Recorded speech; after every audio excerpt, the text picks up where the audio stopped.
한번 보시죠. 제가 지금 보는 기사로는 사전 투표를 없애되 본 투표를 이틀로 확대하고 개표를 투표 다음 날 실시하자는 것이 골자다, 이렇게 제가 언론 보도로 확인을 했습니다. 한 번만 확인 더 해주시기 바랍니다. 예.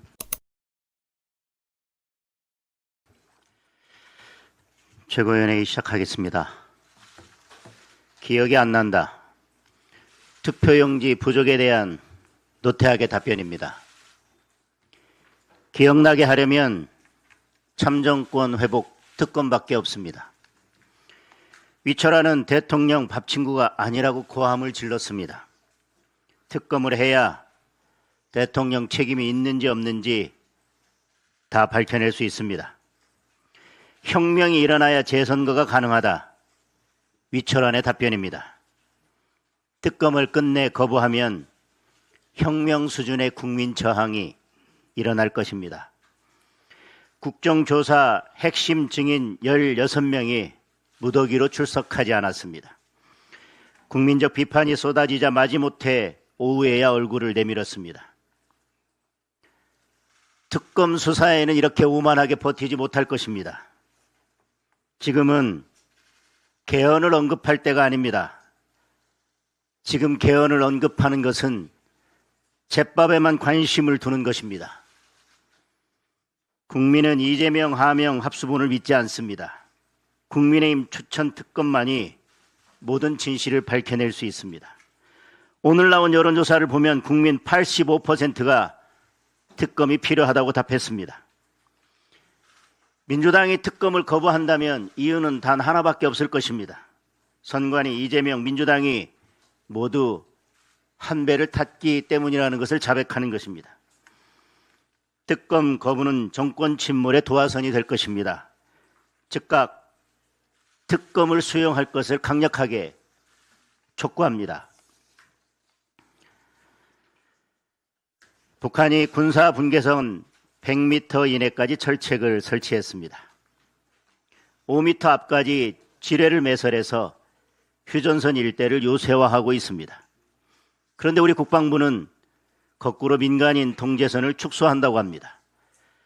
드론까지 달릴 수 있도록 접경지역 군사규제도 풀려고 합니다. 북한은 밀고 내려오는데 우리는 스스로 방어벽을 무너뜨리고 있습니다. 간첩 잡는 방첩사령부도 해체했습니다. 육사해사 공사 졸속 통합까지 밀어붙이고 있습니다. 군의 경계 업무는 사설 경비업체에 아웃소싱 하겠다고 합니다. 정동영의 기밀 유출로 미국의 대북 정보 공유가 중지되자 해외 민간업체 위성정보 구매를 추진하고 있습니다. 북중러의 밀착으로 전략적 공조가 강화되고 있는데 한미 동맹을 흔들고 한미일 안보 협력을 약화시키고 있습니다. 하나부터 열까지 대한민국 안보 해체에만 골몰하는 것입니다. 이런 국방 정책을 반길 사람은 북한의 김정은밖에 없습니다. 그 와중에 대통령은 느닷없이 모병제를 끄집어냈습니다. 청년 지지율이 폭락하자 마음이 조급한 모양입니다. 안보는 약화되고 청년의 분노만 더 키울 뿐입니다. 안규백 국방장관에 대한 탄핵소추 청원이 15만 명을 돌파했습니다. 이재명 정권의 안보정책에 대한 국민의 탄핵선언입니다. 안규백 장관을 당장 경질하고 대한민국 안보 파괴를 중지해야 합니다. 국민의힘은 국민의 생명과 안전을 지키는 올바른 국방정책을 더욱 강력하게 추진해 나가겠습니다. 증시가 연일 폭락과 폭등을 반복하고 있습니다. 이찬진 금감원장은 이제 와서 단일 종목 레버리지를 들어 누워서라도 막았어야 했다고 합니다. 애당초 ETF로 환율을 안정시킨다는 목표 자체가 틀린 겁니다. 결국 환율 조정도 못하고 역대급 증시 변동성만 키웠습니다. 국민연금의 선거용 증시 부양도 결국 시한폭탄이 됐습니다. 선거철에 풀어놓았던 국내 주식 비중 허용치가 7월부터 제한됩니다. 국민연금의 매도 물량을 정시가 어떻게 감당할지 정말 걱정입니다. 그런데도 이 정권은 여전히 정신을 차리지 못하고 있습니다.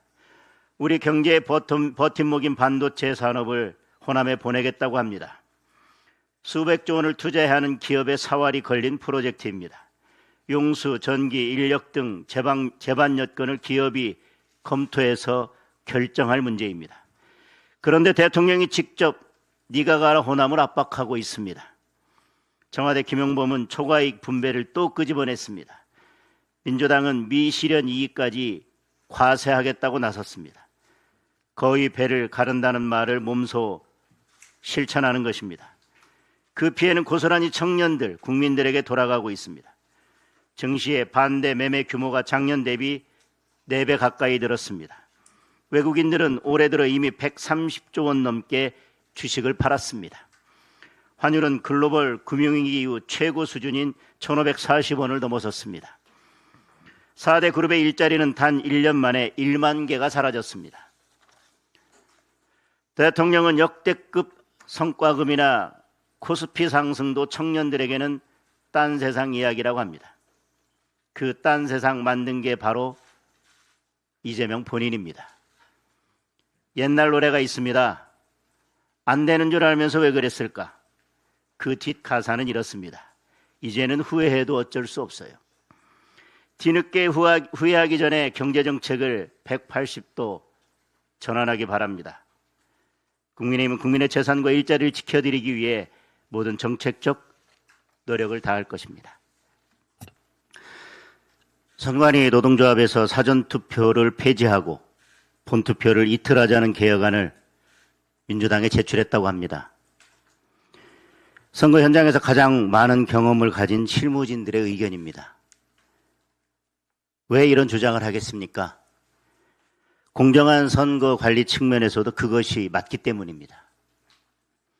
최근 여론조사에서도 52.7%, 절반이 넘는 국민들이 사전투표 폐지에 동의하고 있습니다.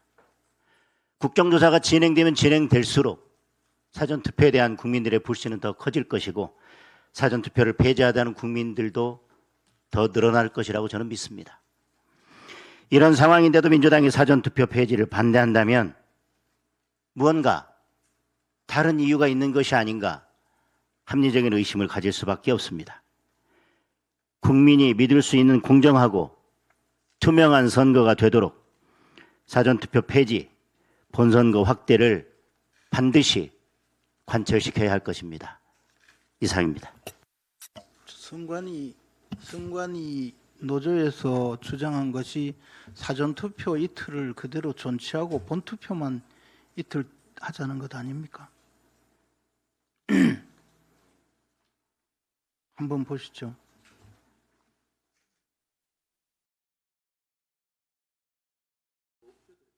제가 지금 보는 기사로는 사전투표를 없애되 본투표를 이틀로 확대하고 개표를 투표 다음 날 실시하자는 것이 골자다 이렇게 제가 언론 보도로 확인을 했습니다. 한 번만 확인 더 해주시기 바랍니다. 예, 마치겠습니다.